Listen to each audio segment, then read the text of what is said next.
আসসালামু আলাইকুম। আশা করি ভালো আছেন। আমার কাছে কয়েকজন ভাই প্রশ্ন করেছেন যে, আমি কোন প্রোডাক্টটা নিয়ে বিজনেস শুরু করব? আসলে আমি যদি আপনাকে সাজেশন দেইও, আপনি কিন্তু আমার সাজেশন অনুযায়ী বিজনেসটা স্টার্ট করলেও বিজনেসটা বেশিদিন টিকিয়ে রাখতে পারবেন না।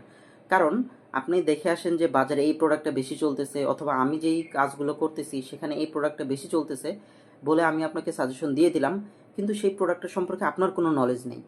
তো যদি কোনো প্রোডাক্ট নিয়ে বিজনেস আসলে করতে চান তাহলে অবশ্যই আপনাকে সেই প্রোডাক্টের প্রতি নলেজ থাকতে হবে এবং আপনাকে সেই প্রোডাক্টটা বেচার আগ্রহ থাকতে হবে। কারণ অনেকে আছে যে সেই প্রোডাক্টটার সম্পর্কে নলেজও রাখে না এবং বেচতেও পারে না। সেই ক্ষেত্রে প্রবলেম হয় কি, আমি যতই আপনার ডিজিটাল মার্কেটিংয়ে সাপোর্ট দেই না কেন, প্রোডাক্টটা কিন্তু আলটিমেটলি আপনাকেই বেচতে হচ্ছে।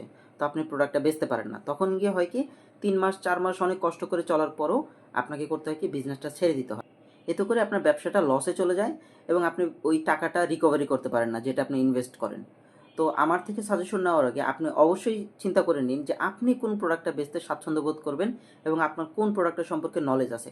কারণ প্রোডাক্ট সোর্সিংটা কিন্তু অনেক গুরুত্বপূর্ণ একটা বিষয়।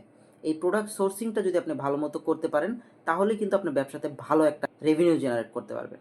তো আশা করি বুঝতে পেরেছেন। আমাকে জিজ্ঞেস করার আগে আপনি অবশ্যই এই ইউএসপিটা সার্চ করে নেবেন, আপনি কোন প্রোডাক্টটা ভালো জানেন সেসব সার্চ করে নিয়ে আপনি ব্যবসায় আসবেন। তো আপনার অনলাইন ব্যবসায় শুভকামনা রইল।